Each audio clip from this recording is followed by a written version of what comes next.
sortudo. E sabe o que me deu agora, amigo boi? Não sei não, amigo burro. O que foi? Me deu uma alegria, uma vontade de dançar. Não é que deu em mim também uma vontade de cantar? O que estamos esperando? Já que vimos Papai Noel e Jesus vai renascer, a gente pode agradecer festejando.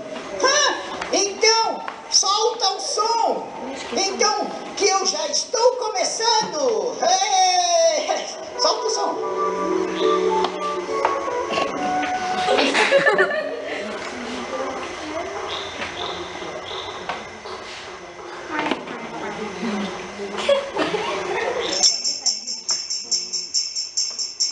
E assim, nossa pequena história vai ficando por aqui.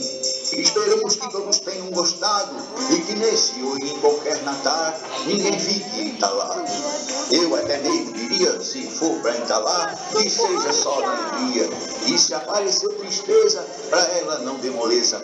Se acalme e olhe para o céu, que das nuvens vem sempre a ajuda do seu Deus Papai Noel. Feliz Natal, pessoal! Feliz Natal para todos!